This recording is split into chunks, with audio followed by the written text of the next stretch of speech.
It's going to be a three-panel discussion. We'll have it in three folds.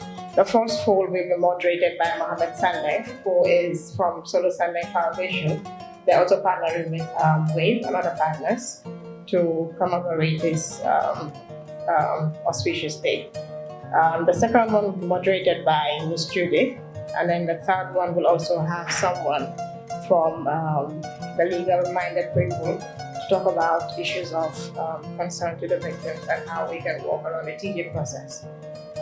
So Ms. Judith is going over there, and she'll give her welcoming remarks as part of the UN. Thank you. Good afternoon, everybody.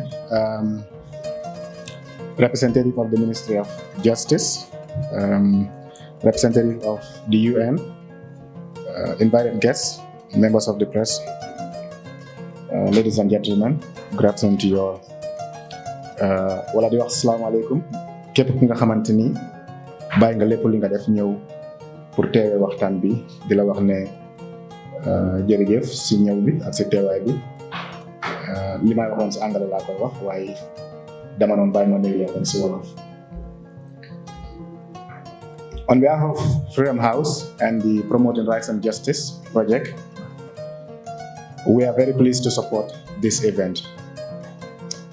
Promoting Rights and Justice, PRJ project is funded by the US government through USAID, and it's implemented by Freedom House in one part and the American Bar Association in another part.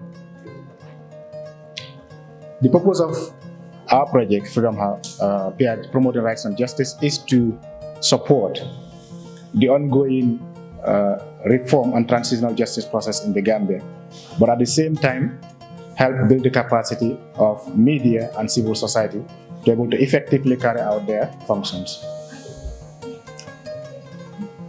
Since the inception of our project, we have worked very closely with government, especially the Ministry of Justice and the justice sector. We have worked very closely with civil society organizations and the media to roll out activities that will support the ongoing transitional justice process, for example, especially in post-TRRC and the implementation of the government white paper. We've also worked with civil society organizations, especially through the thematic working group on the Tango, youth, women and persons with disability, transitional justice, human right and legal reform, to support the various ongoing activities of civil society organizations and the media.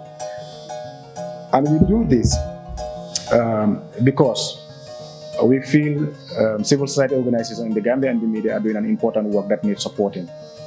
We're here supporting WAVE and a number of civil society organizations hosting this dialogue as part of the cultural, as part of the Human Rights Festival, because we believe in the work they do, and we believe the support that we'll give them will help them in achieving the goals and objectives of the things they want to do. As part of today's dialogue, we also want to stress that since we are celebrating Human Rights Festival as part of the Human Rights Day, and on the 26th of this month is the International Day for Torture. We want to also extend our sympathy for all those families that have that are victims of torture, directly or indirectly, and also want to say the coming up of the anti-torture law by the Gambia government is also something that is commendable, and we hope civil society organizations and the media will ensure the proper implementation of this law.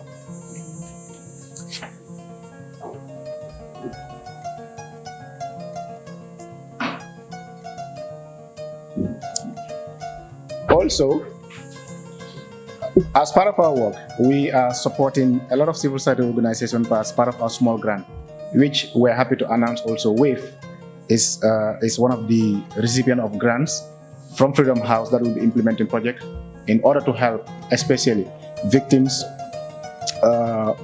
of Jammeh, especially on the religious aspect, the Kermo Ali, the victim of the Kermo Ali people, especially those that have already been that are refugees in Senegal as a result of being moved out of their communities. We are happy that this event has been supported, and we want also to make sure that everybody that is here take the time and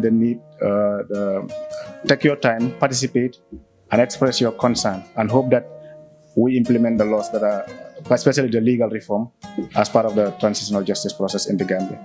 Comme mbokk yi lu ma doon wax rek doon wax ñëpp jërëjëf si teewaay bi ngeen teew fii ñun nag suñu mbootaay mooy Freedom House lépp lu ñu liggéey mooy jàppalante ak ñi nga xamante ni ñoo nekk di lii di Wave di soxu si liggéey yu nga xamante ni mooy fexeel lii doon TRRC bi liñ fi bàyyi woon ñu jëfee ko.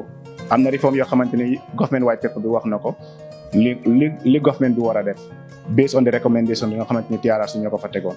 ñun nag suñu liggéey rek mooy jàppalante ak civil society ak media bi ak government bi pour gis ne lépp loo xamante ni TRRC bi xelaloon nañ ko government pour ñu def ko ñu mën koo teewal di leen wax jërë ngeen jëf si déglu bi ak si teewaay bi.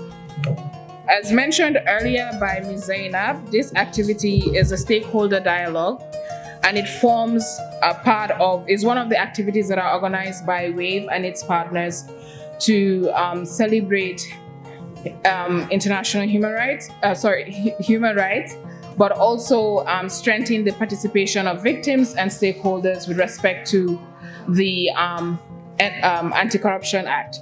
Good. So the Anti-Torture Act has been one of the most significant bills that had been advocated for by both the TRRC but the CSOs that we have in the transitional justice space, because we recognize that as a state, the Gambia has not yet criminalized torture. Its enactment goes a long way in ensuring that we also leave the principles that were promoted by the TRRC, which is the never again slogan or the never again principle. So the discussion today is to bring together stakeholders, victims, state actors to talk about how do we ensure that people are aware of the existence of this act, but also they enforce and implement this act. But before we go any further, I'd like to invite Ms. Judy Otter from UN to share a statement. UN is a very important stakeholder in this with respect to the transitional justice process, but also promoting and enhancing human rights in the Gambia. It pleases me to be here this afternoon on this auspicious occasion to be with you at the Human Rights Festival, but also to be with you here today as we prepare to celebrate the UN Day to support victims of torture. This is a really important day that has its origin on 12 December 1997. The UN General Assembly proclaimed 26 June the United Nations Day in support of victims of torture, with a view to the total eradication of torture and the effective functioning of the Convention Against Torture and other cruel, inhuman, or degrading treatment or punishment. It pleases me to know that the Gambia has enacted an Anti-Torture Act in line with the Convention Against Torture of the UN. 26 June, therefore, but also today as we're here, is an opportunity to call on all stakeholders, including all states and society, and every one of us here, to unite in support of the hundreds of thousands of torture victims, not only here with us today, but around the globe, who have been victims of torture and who are still facing the consequences of that torture. So I guess for us, as we gather here today, it's not only an opportunity to reflect on what victims of torture have been through, but it's also important that we look at the support that is available to them. You know, the redress that they can attain from the laws, the support in terms of rehabilitation, the support in terms of medical care, but also, most importantly, psychosocial support to all victims of torture. This is really, really important for a peaceful, cohesive, and a productive society. Victims of torture have to have the support that they need if they are to contribute to the growth, to the economy, to the success of any community, of any nation, of any city. So it is really important that we only not look at the laws in place, but also the support that victims need to ensure they live fulfilled, liberated lives. I am excited to be here this evening in your midst on behalf of the Honorable Attorney General and Minister of Justice, the Honorable Dauda Jallow, who unfortunately could not be here with you this evening owing to some other commitments. He directed that as the Solicitor General and Legal Secretary at the Ministry, I should deputize on his behalf, especially on this important occasion. First, let me commend WAVE for organizing this event and collaborating with us as part of the implementation program agenda of post-TRRC activities. We are happy to collaborate with WAVE and to be part of this event, just like we would also like to be part of any other event organized by any other civil society organization in the implementation of TRRC, especially post-TRRC activities. The implementation plan, it's for all Gambians. It's not only for the Ministry of Justice and the international partners. Of course, the international partners are there because we need the support, we need the funding to push the programs through. But it's a program that should be entirely driven by Gambians. And in this sense, it is your program. We at the level of the ministry are just coordinators. Coming to the theme of this evening's event, which is torture. It is one that touches us very deeply, and we have all felt its effect on society as a whole, on Gambia as a whole, during the TRRC proceedings. We were all shocked to learn about its magnitude, its nature and extent on Gambian soil. And this is why it is everyone's duty to ensure that never again on Gambian soil do we have a repetition of what had transpired here. A court would be established so that victims of torture can get justice, but also the Anti-Torture Act would not be one of those laws in the Gambia that would gather dust, but it would be implemented. I also hope that the state would ensure that the institutions that also carried out torture are rehabilitated and that there's actually reforms so that they understand that torture is a criminal act and the state would prosecute perpetrators of torture moving forward. Without further ado, I'd like to invite Ms. Ali Love from WAVE to give us a quick overview of the Anti-Torture Act. Thank you very much. Good evening, good afternoon to victims, to community members, to civil society organization representatives, to members of government, to all present today. It is an honor to address you all. As we've been discussing thus far, we are talking about the context to both recognize and support victims of torture. Today, as a representative from WAVE, Women's Association for Women and Victims Empowerment, I will be addressing the legal context, both what preceded the most recent Prevention of Torture Act and the Gambia's obligations and responsibilities under international law, and then the details of the act itself and why this is such an important step forward for supporting victims of torture and wider communities. So briefly speaking, I will just discuss the international legal framework for torture. As we all might recognize, torture is a grave offense, and under international law, the prohibition of torture is what is known as a jus cogens norm.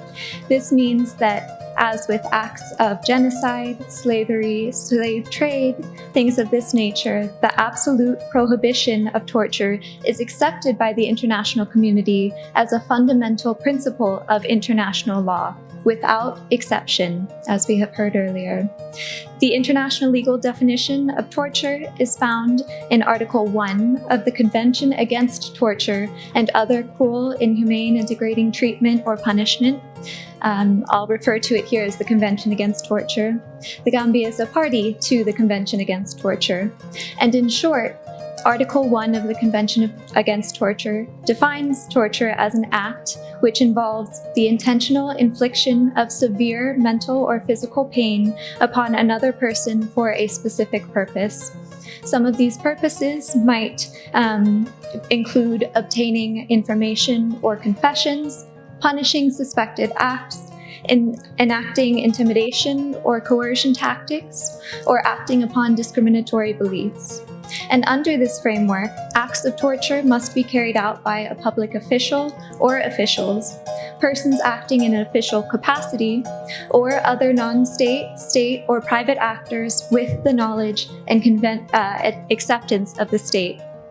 The state can be responsible both for the direct commission of acts of torture or for torture perpetrated by other states, non-state actors, or private parties when the state knows of these acts and fails to punish or prevent them.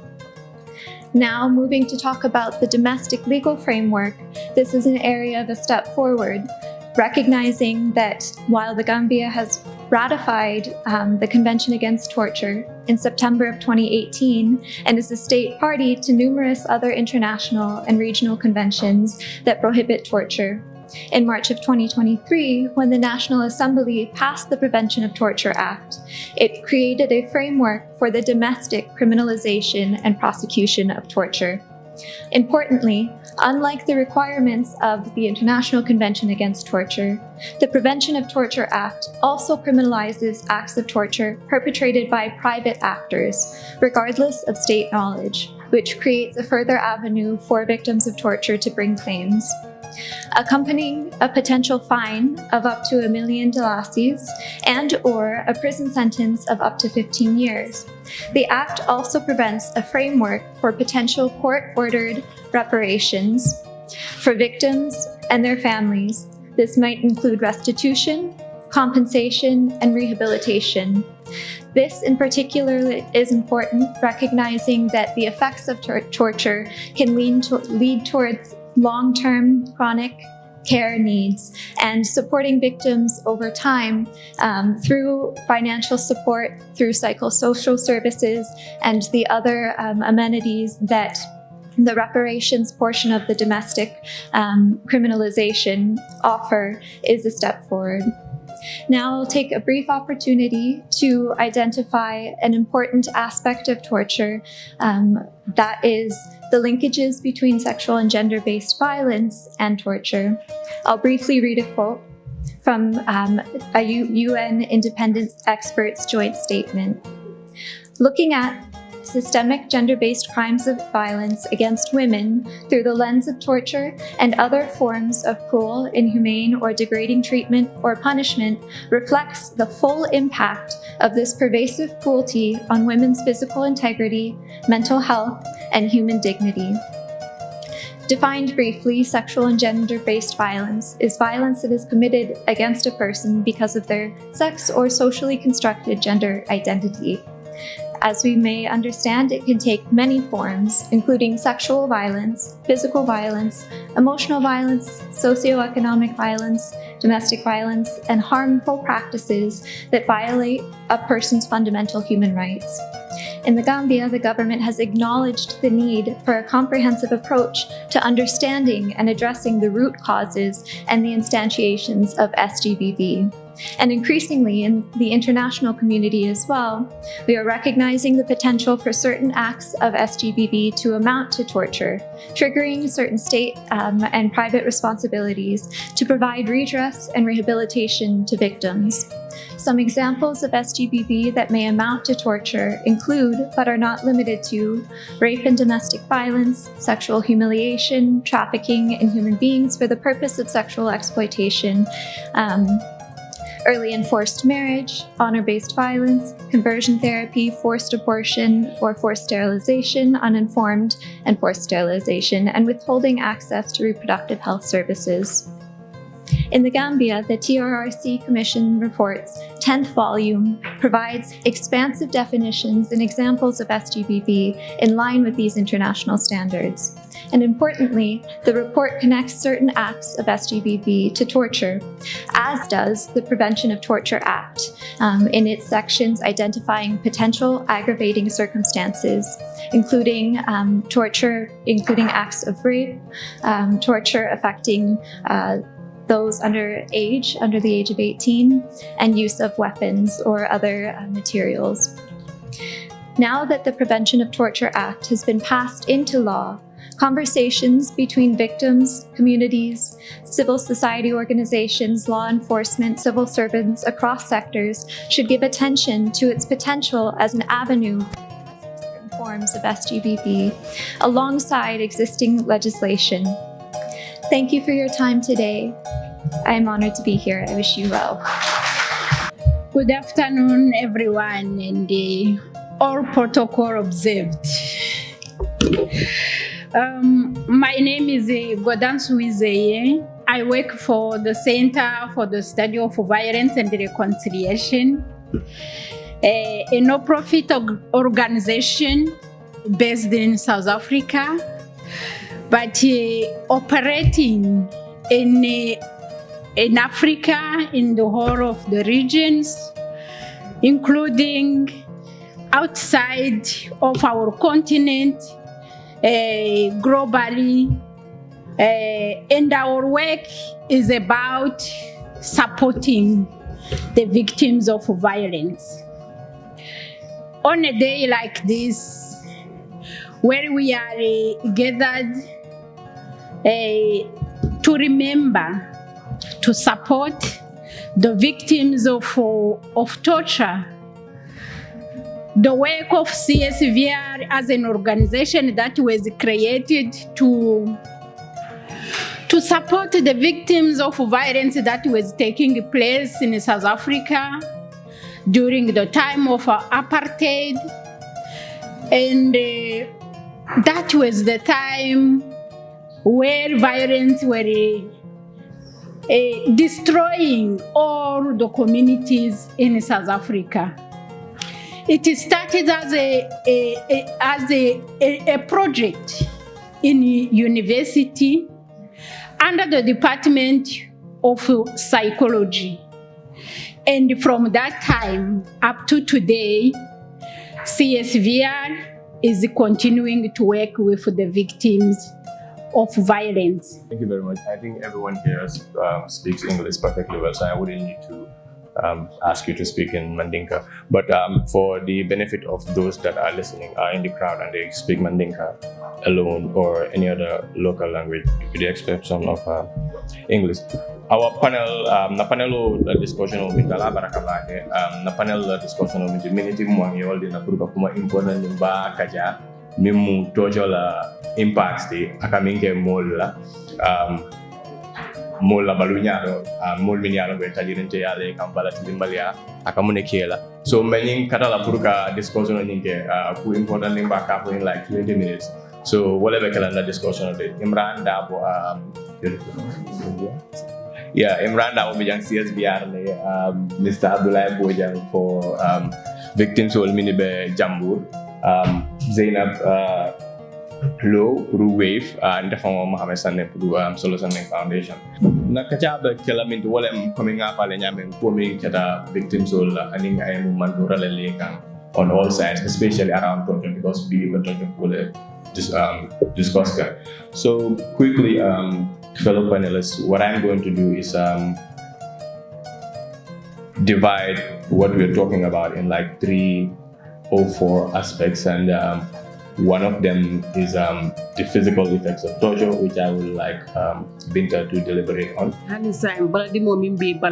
Ni ma fo italon la ibitala ibinala bare nindi mo doron na be nyonkan hanal kante men yembe sirin jantenti bare nindi mo membe yon nan tele ndam man nga lo di mo membe mbala na mamanta hanisa alfan ka fese nya fa ngatara ballu woto so comme ya fo nyame ñin tocho ñin tocho bilo min dundi fenko kono tenti man sa ko nyanta ma koy lale hay ke luwati min batin na lang because min keta waketale min batin na la takela ko tenkep masa ko na nyanta lola mole ji ba kelen tol do bi je ngan tol mi ngan tafo tol tabe fo kam mol bi je mi yalon kay me tafo wole fa be fa kan dinan tol mi ngan tafo so ñin tocho bilo ñin tocho ñi ngay mo batande bakele e mo batande defelen tedi mo kam mamandile modol bi je ila ñakata problème oti nya problème li paro kudol chokol hayna je kumbalindimol mo buka understand because li paro minke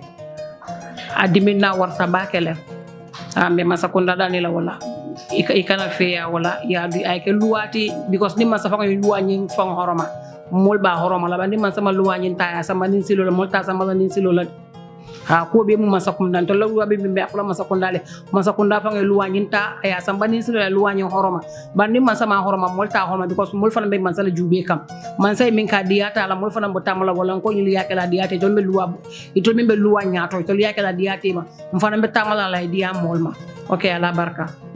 A lot of people, well, she's out here talking about her violation, which is of that nature. But there's a lot of other people who would go through that same violation, and they wouldn't be able to talk about it. So one of the most important parts of her, deliberation is talking about how that translates into a psychological problem for a lot, because there's the trauma that you go through, and you cannot really speak about it. So it kind of perpetuates the trauma.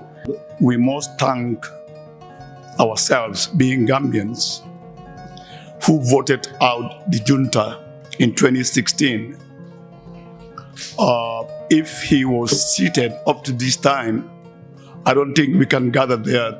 We can gather at this house today to look into this torture affair.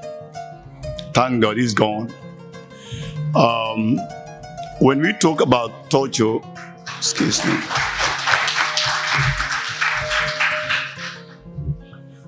we did these things by ourselves. It was because of our acts together that made today possible. In a way that we're going to commemorate 26th of June, that was initiated long ago, but we can't be able to put it into practice here because the junta was seated.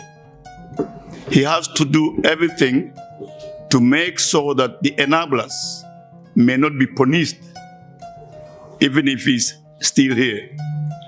Now, torture and its implications are too many. You will never know that till you had a discussions with the victims themselves. There are people who can stand and talk about what had happened to them. Others are still keeping quiet with what they have gone through. In our areas, we were having witch hunt victims. Those who were indecently assaulted, if you know what I'm talking about, cannot be able to come out to tell the stories by themselves. But if you examine them, those who observe what had happened can tell the stories of others. So the victims are keeping quiet with something serious. And if this thing is considered as punishable, government has to take it serious. People who committed torture, when the law is going to look into their affairs, it should not be partisan. Perpetrators must be punished. In our community there in Jambur, most of them were witch hunt victims. Some of them when they have a program, they used to cook within the communities. But because they were accused to be witches, they cannot be able to take part in such an occasion if there is a program. Some do sell peanuts. People are not buying their peanuts because they were accused of being witches. This is serious. It's usually very emotional when we're talking about victims, especially victims of torture. I believe we have quite a number of victims who have, in one way or the other, encountered torture, whether it's physical or it's mental. I believe all victims have suffered some form of torture. It could be psychological, it could be physical. Psychological, we can see. Physical, we can document and maybe we can show. Some of the challenges we face is giving the victims hope, understanding that it takes a long while before government can implement some of these TRC's recommendations. Some of the victims' needs are not addressed.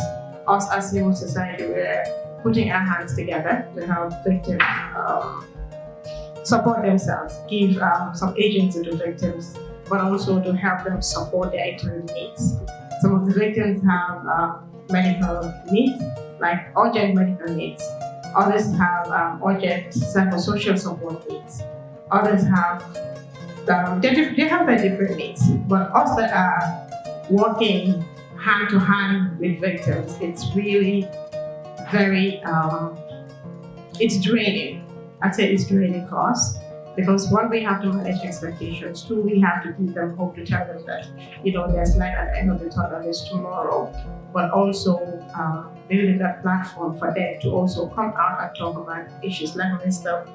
Bojang had said, some are privileged to come out, they're empowered to come out and talk about their issues. But how many are out there who have not even shown their faces or even can't find the courage to come out and talk about their issues? We have a number of them out there. TRC has finished. How many people registered? How many people even went to the TRC to talk about their issues?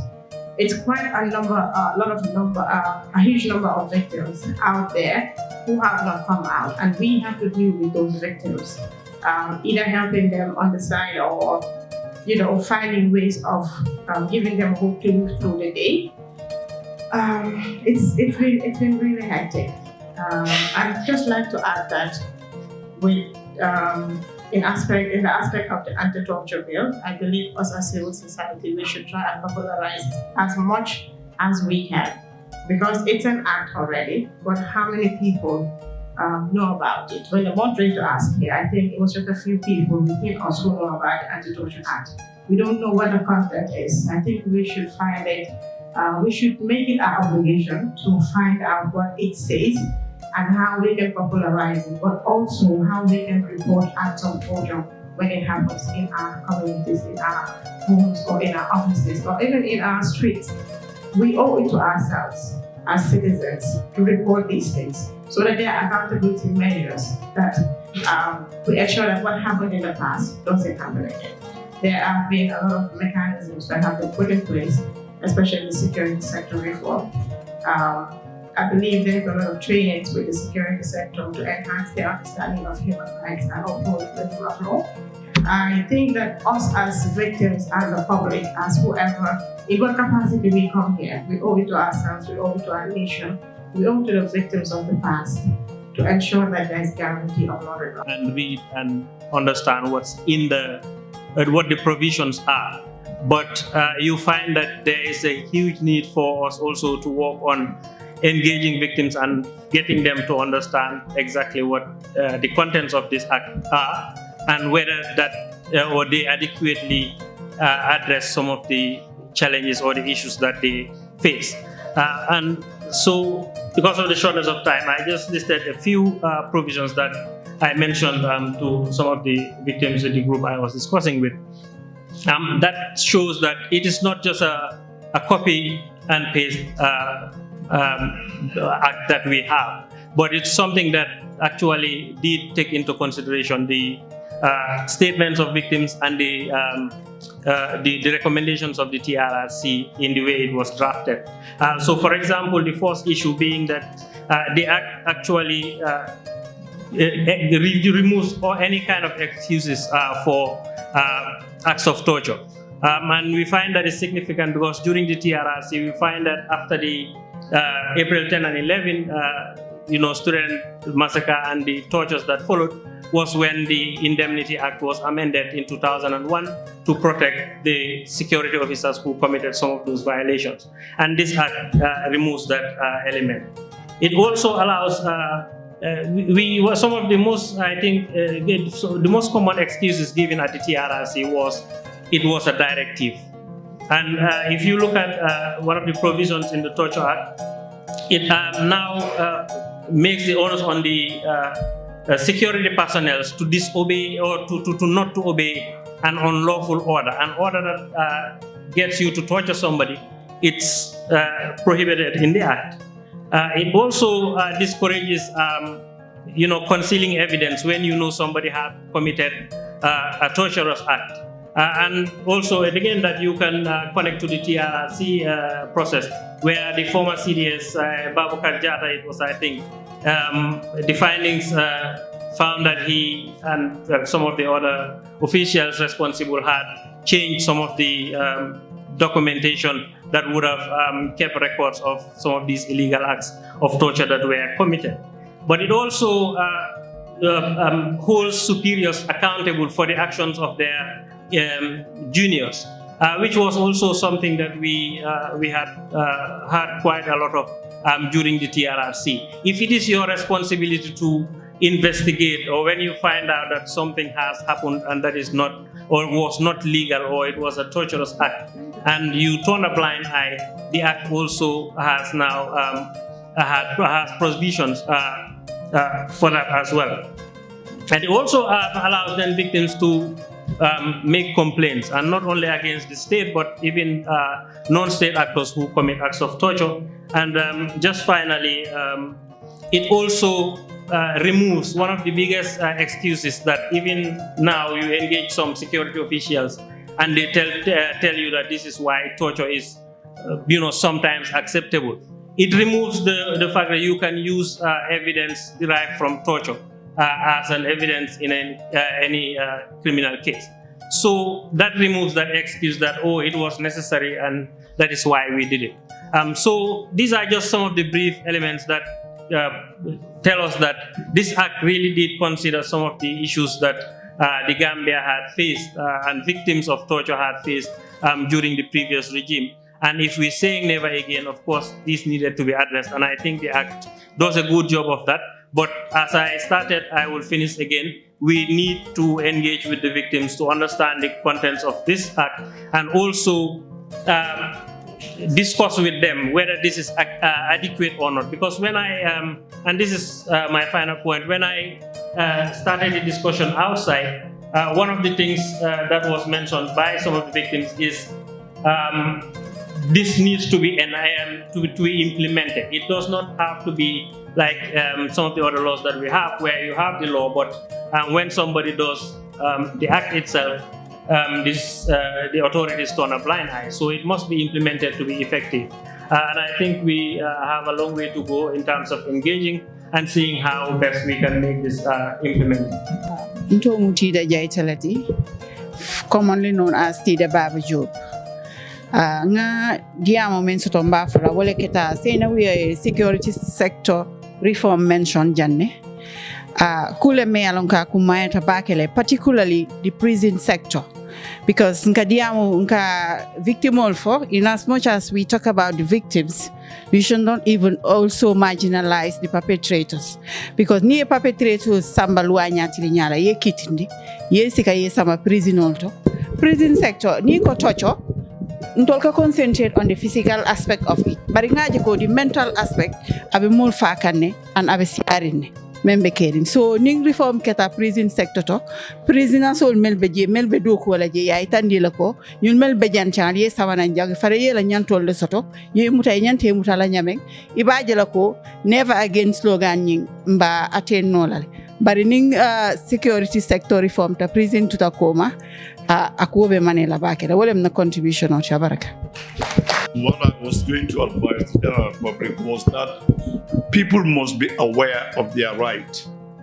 What happens to my people back home in Jambur was that when these security officials and the witch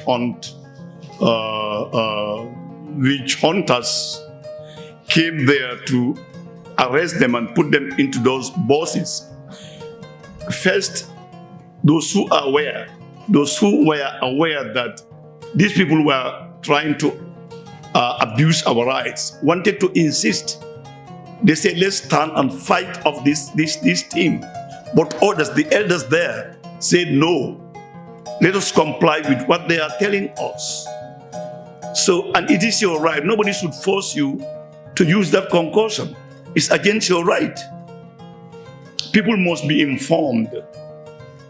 Number one. Number two, the security officials, I assume, based on the security sector reform, they all have to take note of this, so that if your boss asks you to go and arrest Mr. X, you better think up at the back of your mind whether that reason of arresting that individual, the probable cause of arresting that individual, is 100% sure.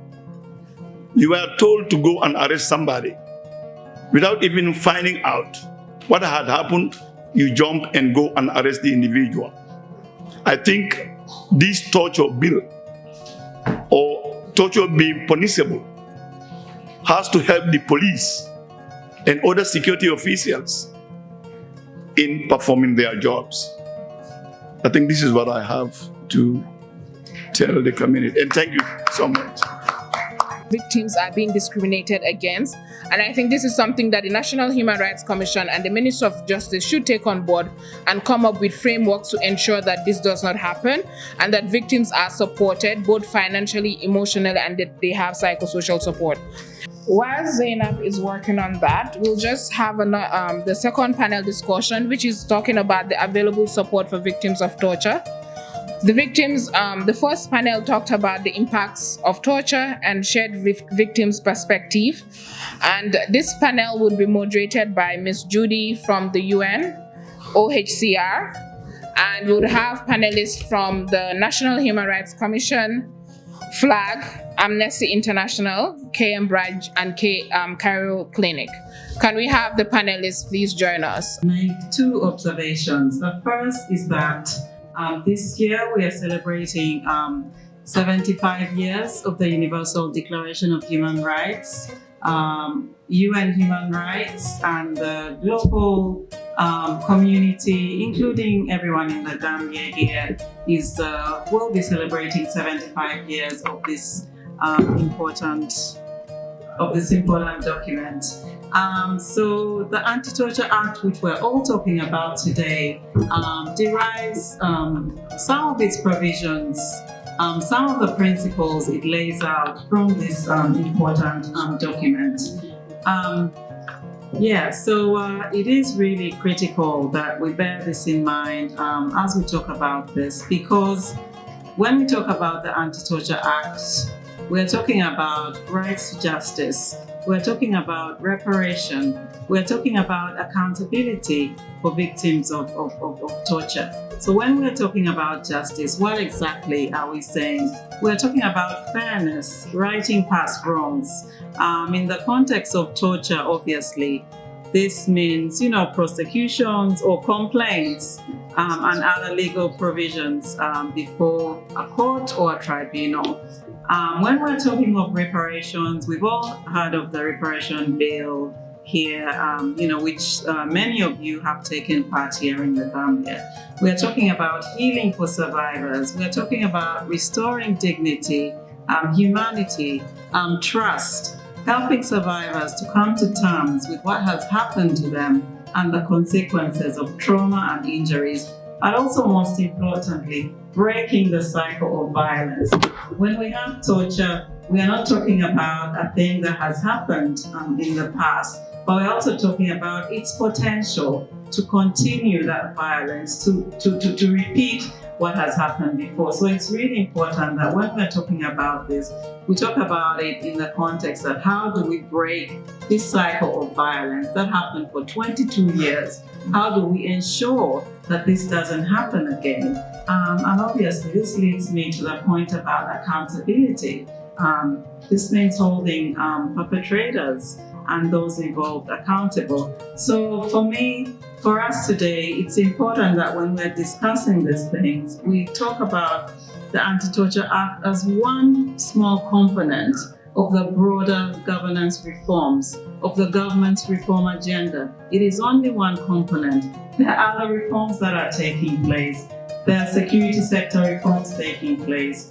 There are, anti-corruption, there's an anti-corruption bill that we have. There are the criminal justice bills that are taking place. So the Anti-Torture Act is but one small element. The discussions we're having today are but one small element of the Gambia's transition. It is really important to look at it in that holistic picture. So broadly, I now invite our important panelists to speak to some of these issues, but also to raise how those relate to everyone here today, to our experiences of all our participants here. And sorry, I do not speak Wolof or Mandinka, but yeah, I hope some of the things we discuss will be translated. To take a very holistic approach of the anti-torture law that we have currently in the Gambia.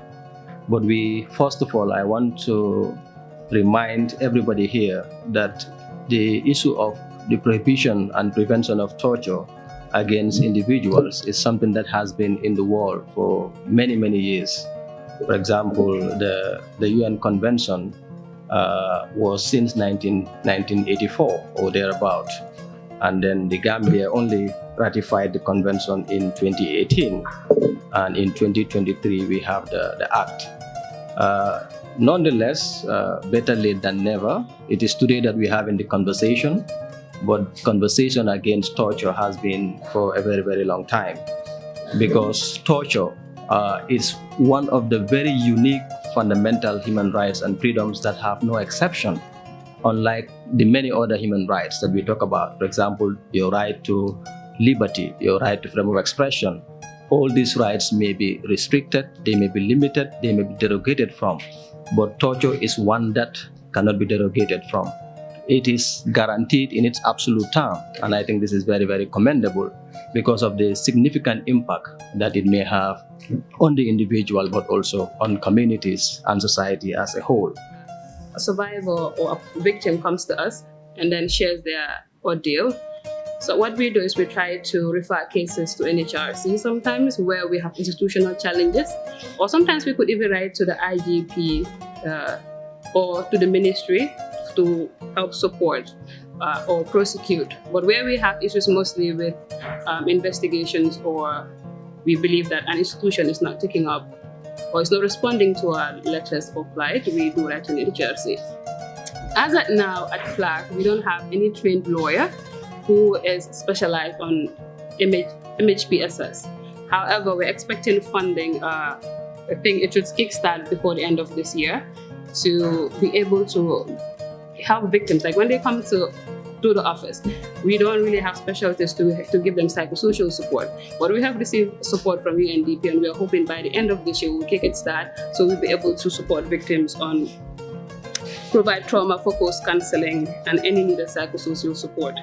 So in cases to where we have victims of torture that may need to seek refuge, protection, or support, we have partnered with the shelter in Backwater. Where we have any case where a person might be at risk, we could contact the shelter and then have you lodge there for a while. We are also engaging with development partners to increase capacity and skill and other intervention initiatives to conduct sensitizations on the issue to combat impunity and reduce the stigma associated with being a survivor. So as of now, this is what is available at FLAG, and our doors are open to any victim or survivor of torture.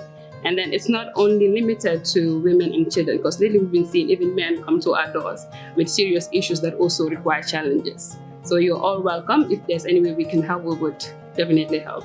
Thank you.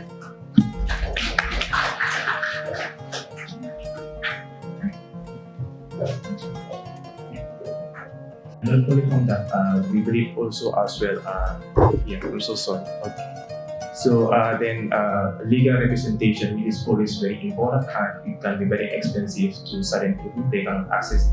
Amnesty normally volunteer to support most of the victims to make sure that they have legal representation. If they cannot have it in the country here, we make sure that even the nearby country, they can go there and have the support that they might need.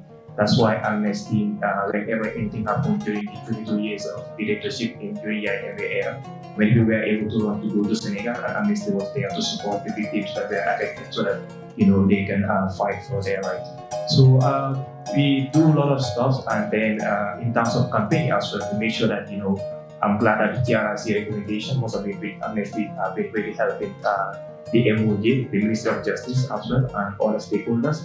And we are also strengthening our to work with the National Human Rights Commission as well to make sure that we can fulfill some of these things into reality, because amnesty is very key as far as human rights are concerned. So I think I will stop from here to make sure that they get something. Thank you. Is a civil society organization set up by former staff of the TRRC.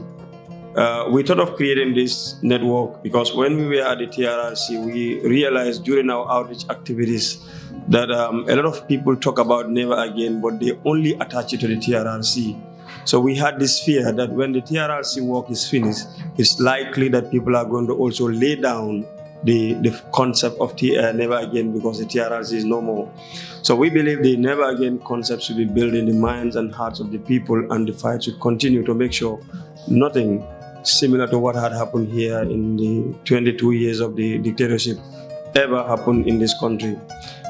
Based on the TRRC's mandate that they should also prevent the occurrence of these abuses and violations of human rights by coming up with recommendations that will be preventive, which include also institutional reforms. We have seen the coming into law, the Anti-Torture Act, as a building of one of the strong pillars of Never Again campaign. That when we say it should never happen, but we are not seeing things that are going to make sure that are going to point fingers at people, threatening that when you do this, this is what is going to happen to you. It's very likely these things are going to, because in fact, when certain things start happening, people begin to feel it's going to happen all over again instead of never again. So the Never Again network, what are we doing, or what are we going to be doing in promoting this act, this law? So last year we launched a Never Again, we launched a Right to Know campaign. Because during the TRRC hearings, you heard a lot of people saying, I don't know, I was not aware, I never knew. It is your right to know where your powers end, but it is your right to know what your rights are. So we launched this Right to Know campaign, that we are doing a lot of outreach, going out to communities, we are going to schools, we are going to ghettos, we are going to women groups, talking to them about their right to know what is happening in the country. Their right to know that there is, in fact, when somebody asks a question in this room here, how many people are aware that already this act has become a law? Only few people raise their hands. It's like the information sharing about this act alone is not happening. So we believe it is our right, the right of the people to know what laws are there for them.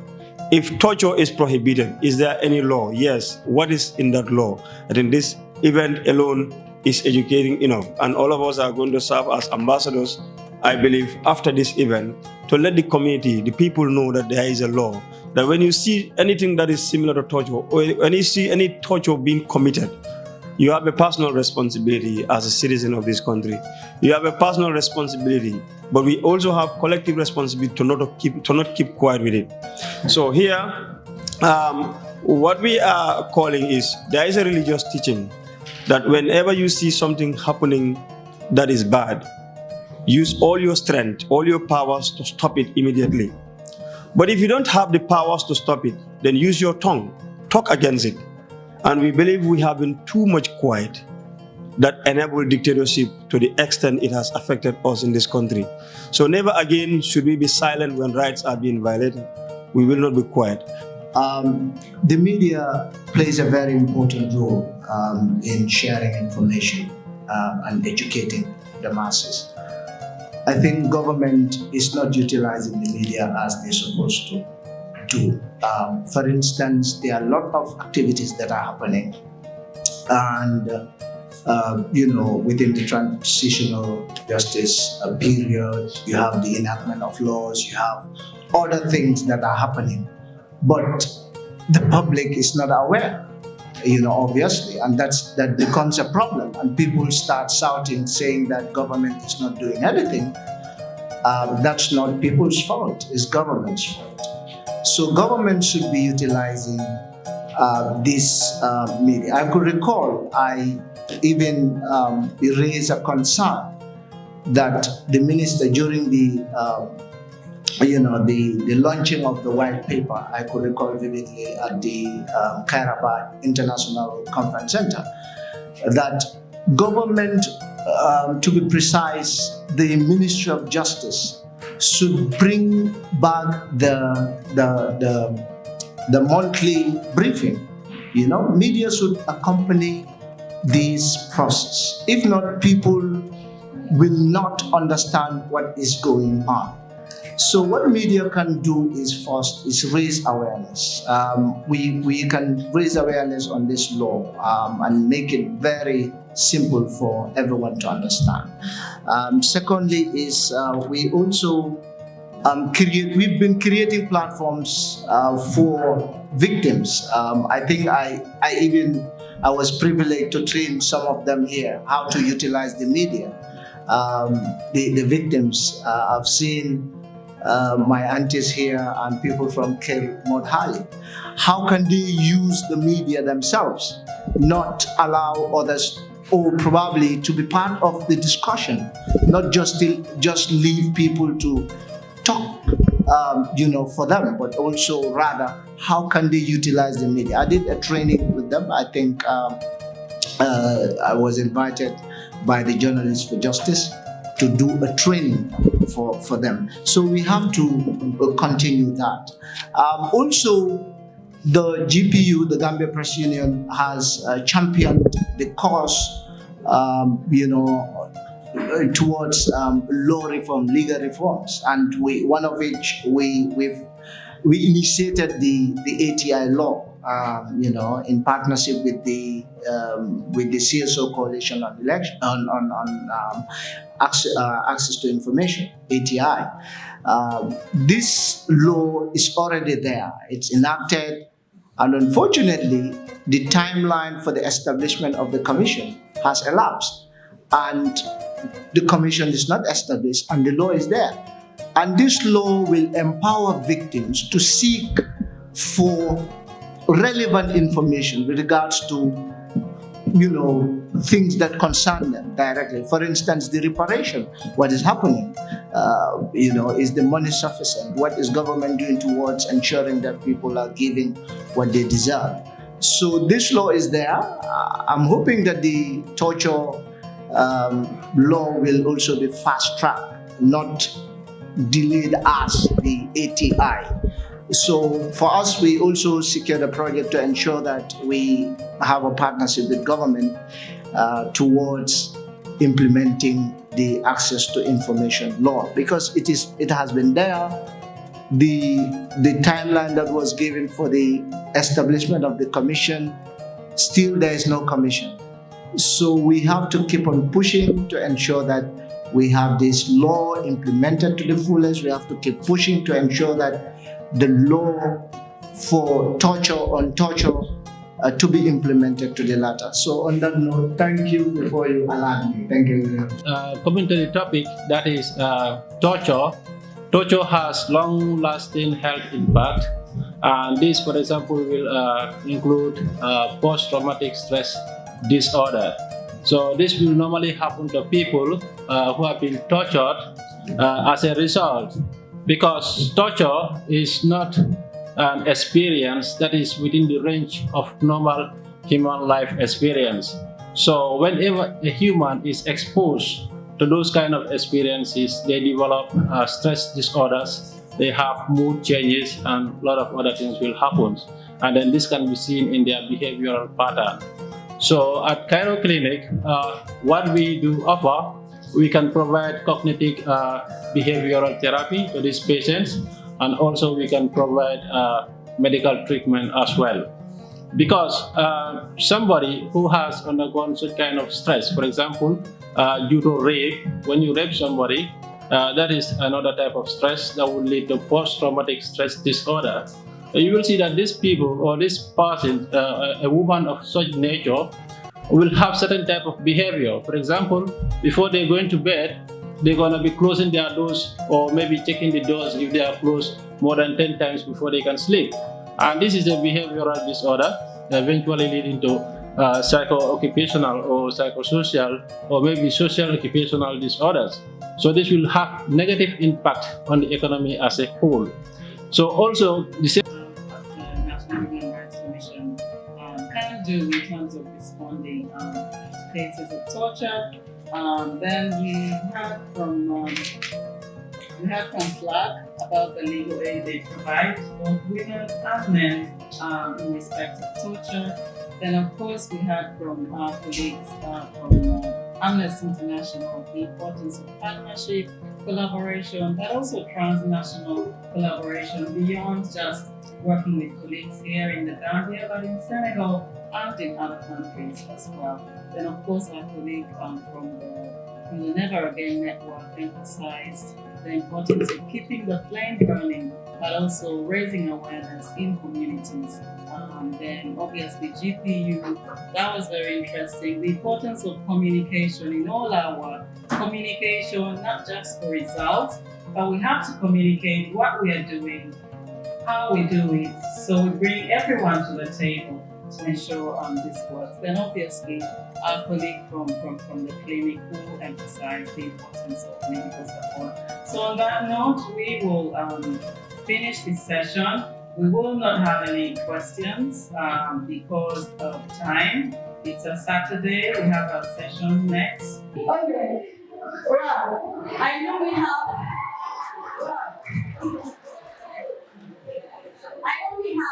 ethnic diversity here. I'm serious. Where is it? Mansour, raise your hand.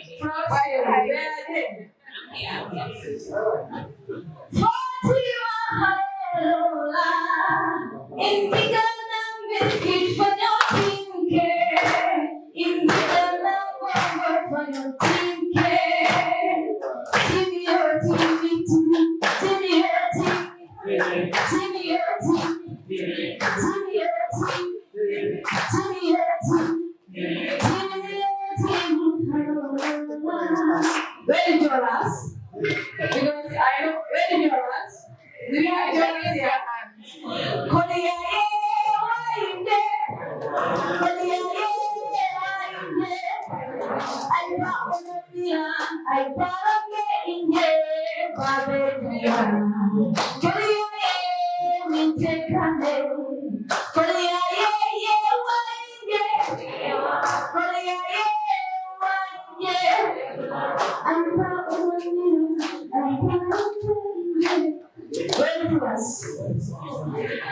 I know we have plenty of them here. Where is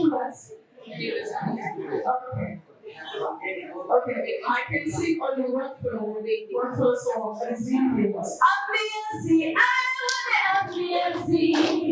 Ambience, I want ambience. Ambience, I want ambience. We have songs, right? Do we have them? Yes. Yeah. Okay, the song is like the way of greeting, yeah?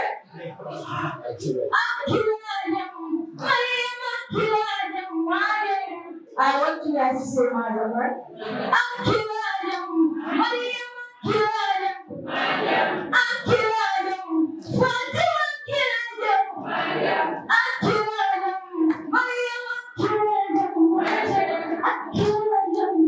We have numbers. Yes. Do we have? Yes, yeah. Don't kill it, no, say yeah. I tell Bala, yeah, Bala, it's open Yes, yeah. Don't kill it, no, say yeah.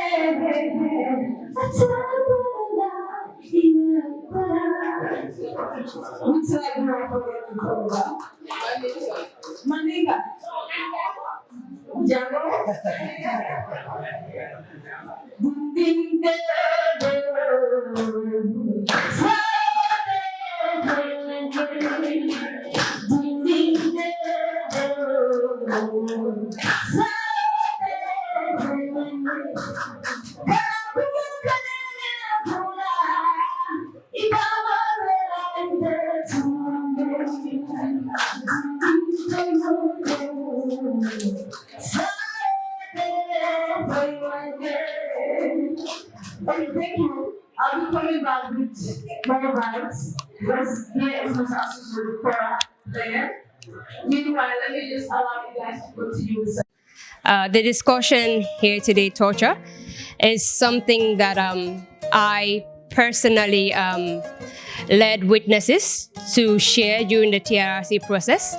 I know how difficult it is for witnesses to come forward and talk about their ordeals. And I salute each and every victim here today, especially victims of torture, that had the courage to talk about their ordeals. Applaud them for that.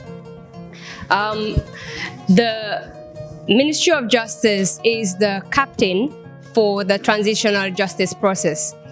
And by virtue of its position, it has already led the enactment of the Prohibition of Torture Act. And that was this year. It has fulfilled the first leg of its responsibility, which is to criminalize all acts of torture. A question was raised earlier that how serious is the government going to take the act, that is the Prohibition of Torture Act.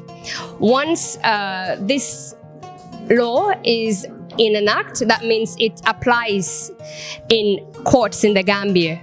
The Ministry of Justice, being the chief legal advisor to government, has a duty to prosecute persons responsible for all acts of torture.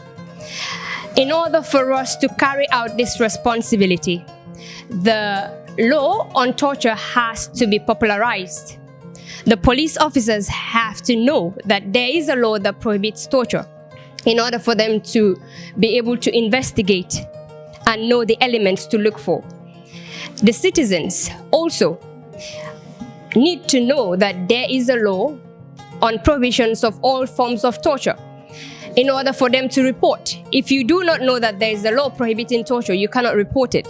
And for us to prosecute, it must be reported, investigated, and prosecuted by the Ministry of Justice. The government of the Gambia started a conversation around torture and all forms of human rights violation through the TRRC. And it is during this process that we started these difficult conversations about torture and other forms of heinous violations. Thereafter, they saw the need to sensitize the security sector, to look at the security sector as a whole. If you look at the testimonies across the TRRC, torture was quite prevalent in all the teams addressed by the TRRC. As such, the government thought it needful to conduct an overhaul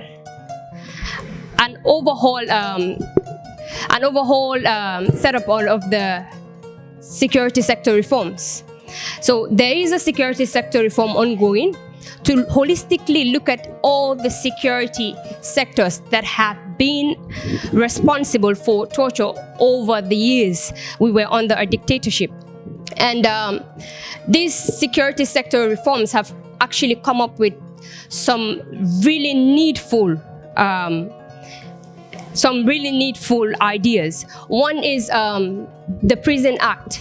Ictj mentioned that torture is not only the physical part of it, but the psychological part of it. As we've learned from the testimonies from the TRRC, being in prison alone is psychological torture. And there are certain provisions in the Prison Act that actually allows for prison officers to torture inmates. So we are currently working on the overhaul review of the Prisons Act to ensure that it is in line with international best practice and Mandela rules. on all acts of torture. And I think that's one thing that we are all interested in, making sure that there's successful prosecution of perpetrators when it comes to acts of torture. Mr. Jammeh, I'll move to you. And we know as a country, after watching the TRRC and even post-TRRC, police have been seen to be one of the institutions in the Gambia that have allegedly involved in carrying out or torture. So, considering the fact that we do now have a legislation that criminalizes torture, what is the position of the police in ensuring that you respect the rights of individuals, but also your staff does not, or your personnel does not engage in any forms of torture whilst carrying out their official duties? My name is Lamin Jammeh, a police prosecutor and sub-inspector by rank. On our part, the police, we will do everything at our end to ensure that torture doesn't happen with our staffs, and that of the general public also, for them to sensitize the people about torture and to report every case of torture, which will be investigated thoroughly and properly, and then we will prosecute it. I am a police prosecutor. Our partners are here, that is the Minister of Justice. We will either prosecute it or they will prosecute cases of torture. So we work hand in hand, and then we will definitely ensure that we do our part as police to definitely ensure that this issue of torture doesn't happen again, as we are all trying to ensure that the Never Again campaign is achieved. So that is our part, police. Thank you. Thank you very much for this opportunity. The judiciary, first and foremost, is very prepared, as we have magistrates across the country. For your information, the offense of torture is triable at the magistrate court. Unlike other Chapter 4 offenses, where it's to be instituted at the High Court, with torture is triable at the magistrate court, meaning that every citizen across the Gambia have the possibility of laying a complaint, even personally. If you read the Torture Act, it tells you that you can go into a magistrate chamber and orally or in writing explain to the magistrate that torture is being committed, and he or she will be able to prefer a charge or order the police officer, to investigate and report back to the magistrate. That is a good news about the Torture Act. The Torture Act is quite rich in the sense that the state can initiate a prosecution, like she can do it, the police can do it, as well as a private citizen in his own right can also initiate proceeding once torture is committed. For the judiciary, we should be talking more on the state and the police bringing the charge before us. I cannot talk about prosecution. I can talk about the decision that we can take. For the offense of torture, it carries a term of imprisonment for up to 15 years and $1 million as fine once someone is found liable. And the Act makes it very wide in the sense that the scope for the application of torture is quite big. And sometimes when I read the Act, I get worried. It seems like the Act has taken over every aspect of torture and crime-related offenses with persons. Why? Because Section 3 clearly lists circumstances of torture and went further in the schedule, involving things like medication. I'm sure this must have been born from the Jammeh regime when it comes to the HIV concoctions and things like that. So torture is quite big. Even at police stations, once you are locked at the police, maybe in very difficult situations, you can also lay a claim of torture. So I don't know how the court, I feel like the court will be overwhelmed with reports and complaints. For the judiciary, I think that we are very equipped. I sit presently at Basse, Brikamaba, and Bansang. And the judiciary, the Chief Justice, I'm told to be opening a new court at Georgetown, meaning that the whole country will be covered with magistrates. I'm sure that we'll be able to handle complaints emanating from torture and to diligently deal with them as expected. Thank you. My name's Senior Principal Officer Luke Jata. I also double as the Public Relations Officer of Gambia Prison Service. Thank you so much for that question. As alluded by our Senior Counsel, Mariama, that the TRRC, of course, is not something that's very new when it comes to issue of torture in the prisons. Victims and also perpetrators have also been on the scene that was spotted on the spot. As a department, I just want to allude, because if you look at the Mandela rules, we try to abridge ourselves, because these are our key tools that we use so that the issue of torture will not be in the prisons. And we say, I already said, all prisoners shall be protected from torture and other cruel, inhuman or degrading treatment or punishment, for which no circumstance whosoever may be invoked as a justification. Now, of course, looking at this rule, it says there is no justification of torture. However, we look at the Prison Act. Section 65, 1 and 2 had made it clear.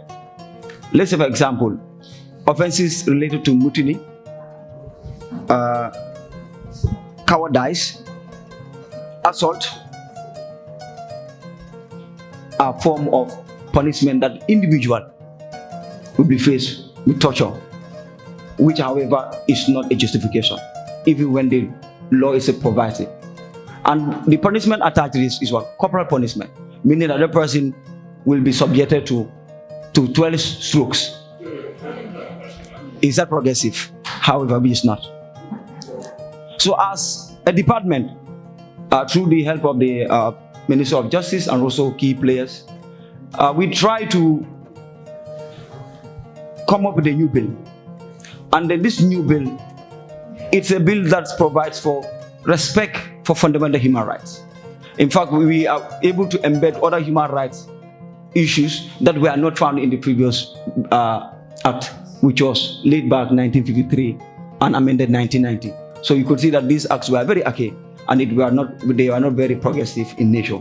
So I think this is a major step. And as of now, we're talking, the bill is, of course, there was validation that was to that effect, but because there were some issues that were also in concern, and it was brought before the Select Committee, and it was reverted back to the prison so that they look at that. But right now, some weeks back, we were at the Office of Solicitor General, and then that shows how progressive it is.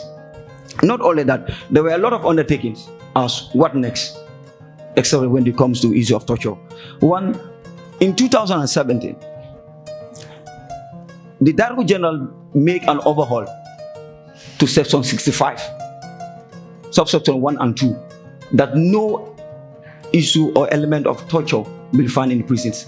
Even at some point, but if you will take a rim of a stick, that's the very day you cease to be a prison officer. So I think it is very progressive.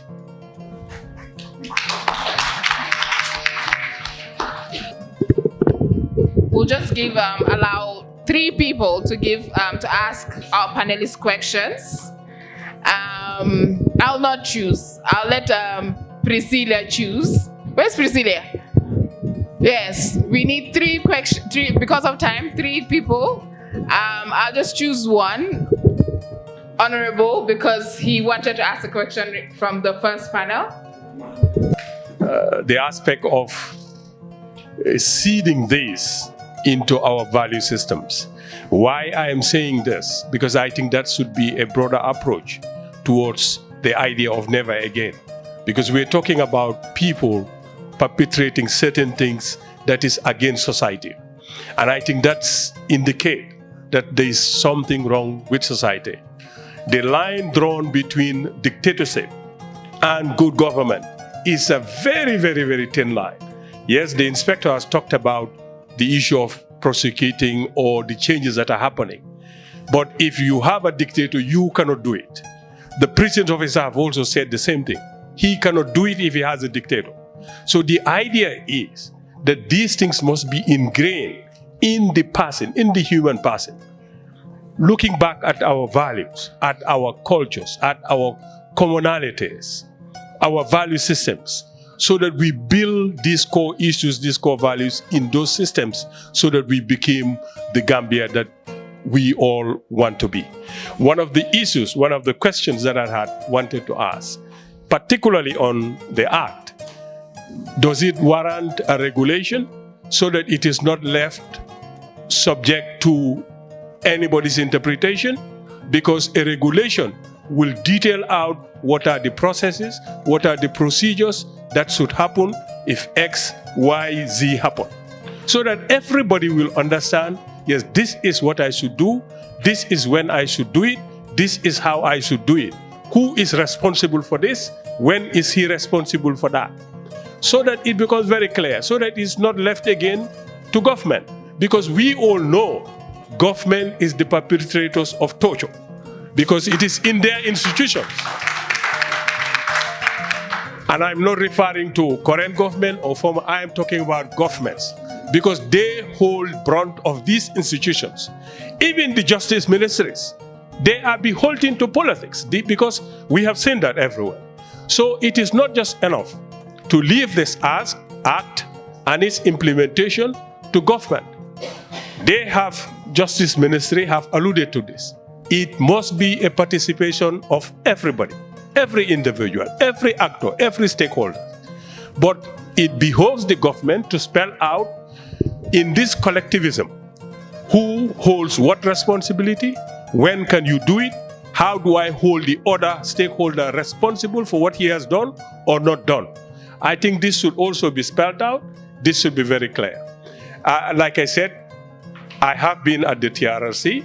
I have been considered a victim, and I have a reparation also been accorded to me.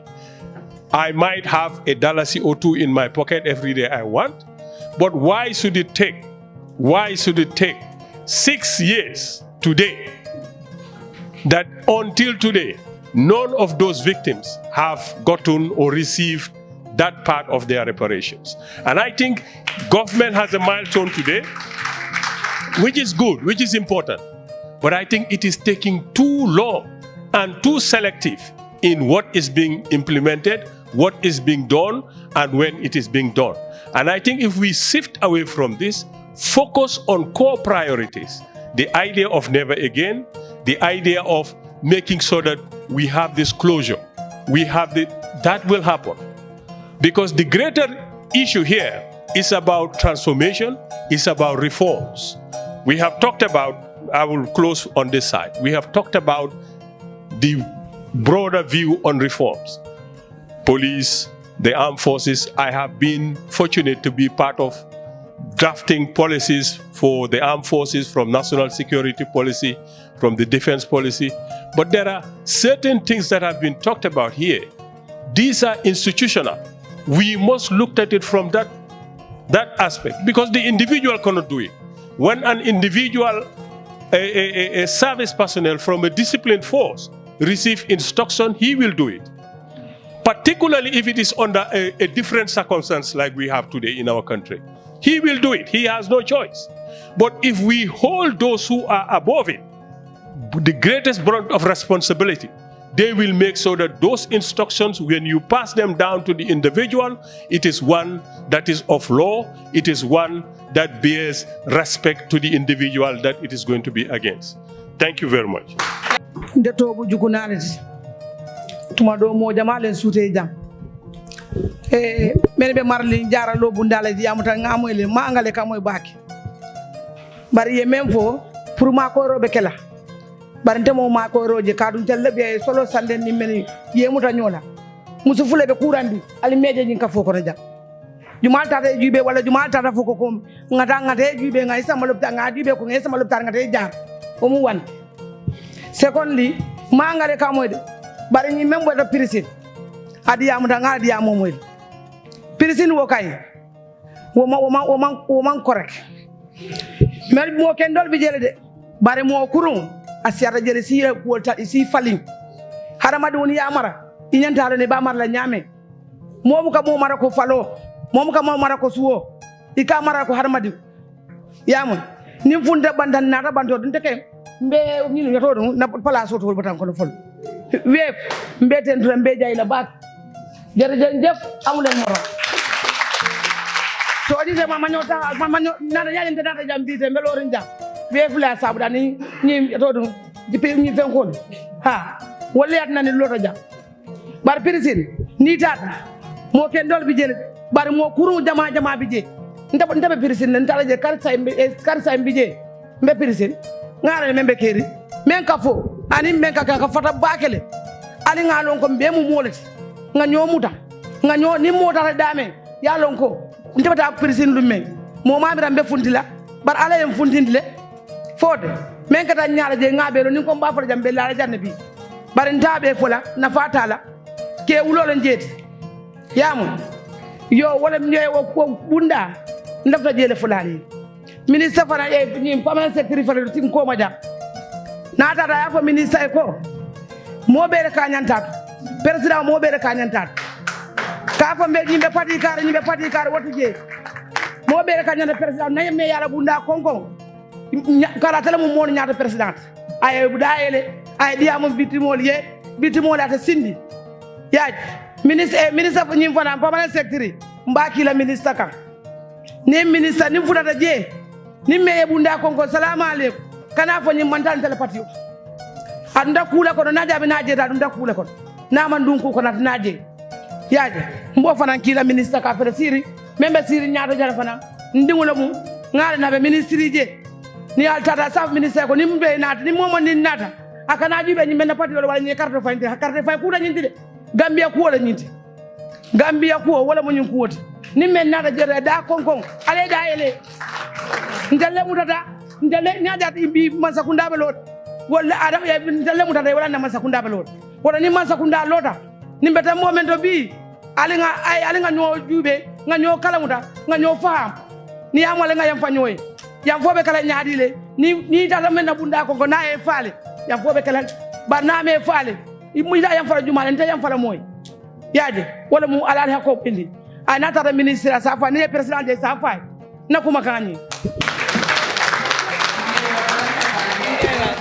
assalamu alaikum warahmatullah ntelo modungom muruntanan ka panelol alfal min basirin panelo kan kebe konton itoni konton la especially representative min bota Gambia prison service nte modungo mum moleti mi yalon ko ngalla mail tuniya jube al halo man betea kat ko nyinanno ngay sanji keme sanji sababalu prison was built 1920 birti sol yalo 1920 yo security wing amam betea hada madi mo manyene lala wodula ko Mr. Gomez ya fonyami ngala testimony jibele to nya prison a domoro man betea a mono e kamindi molanu ni amin aka biri le dila isinka yiti ikono ka funu anu ni sasata ibuka VIP treatment soto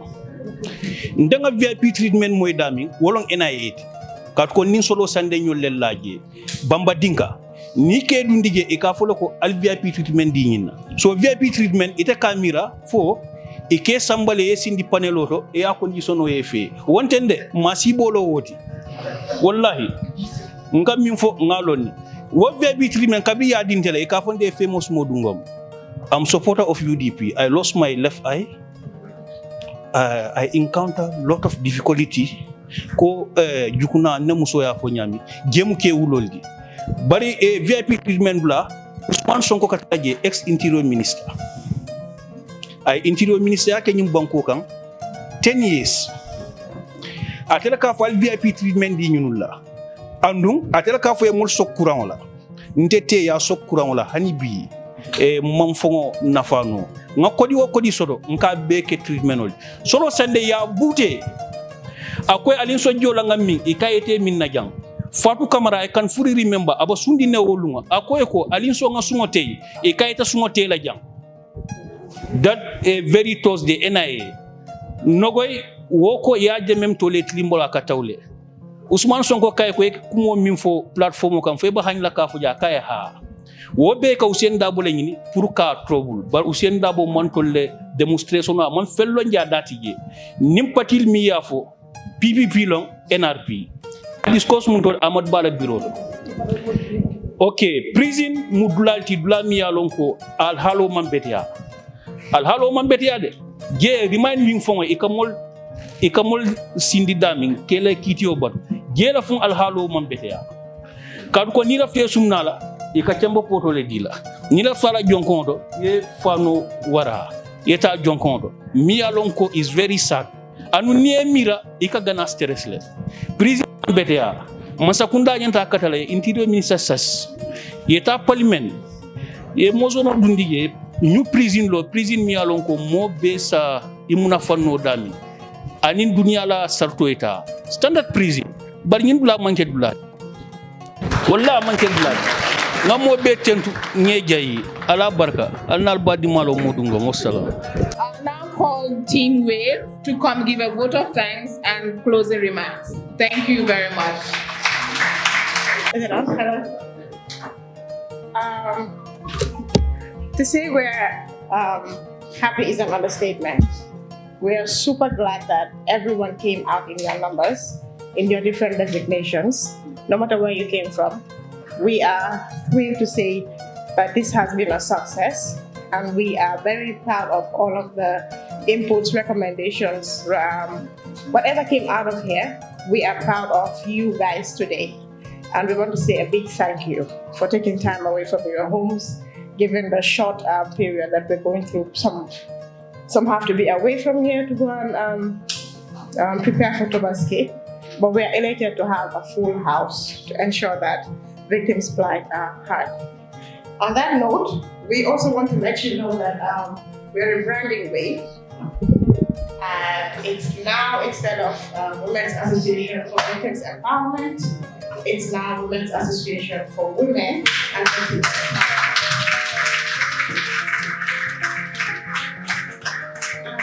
Thanks to this dynamic team that made this a success.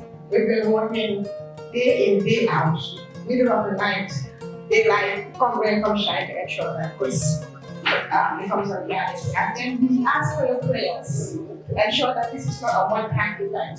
We want to do this every year to come on the rating stage, to ensure that victims like our heard and understand that it's a process. Justice is our way. And we have to be patient, we have to encourage one another, we have to stand by one another to ensure that Gambia gets to the point of no return, to ensure that peace reigns in the Gambia, to ensure that we all reconcile in our different ways. So thank you very much. We are very proud of you guys. Thank you. And then tomorrow we have an open day. We're having a fun day. So if you have your kids and you want to bring them down at John's Park in Manjai, we'll be having different activities. We'll have some psychosocial accompaniments, football matches, different kinds of activities. And we would like to call anyone who wants to play any activity, football, volley, or whatever, in your own capacity, to ensure that we all become one. So this, like I said, can I just call this? I just want to bring this up here. So Wave is the home of Kairabego. Kairabego in Mandinka means peace gathering, no? So we are trying to encourage peace. We're trying to encourage how victims would heal, and we all heal as a nation. We work together hand in hand. So Wave now can be called the home of Kairabego. And Monday, the big day, we'll be having the march past by 8:30, no? Yeah. By 8:30. From there, we'll have some statements given by the Ministry of Justice, NHRC, cultural performances, cyclists, I think some of them are here. The cyclists, the police band, and Walk for Health maybe will come. So we're hoping for everyone also to come and grace that event. There will be food fest on sale, of course, but at a minimal price. So we are looking forward to a good turnout. You can tell everyone in your at Banjo, at the Never Again Ash. Yes. So thank you again. Thank you very much. And thank you too. And there is a cocktail event downstairs. We can also go and have some refreshments. Thank you very much.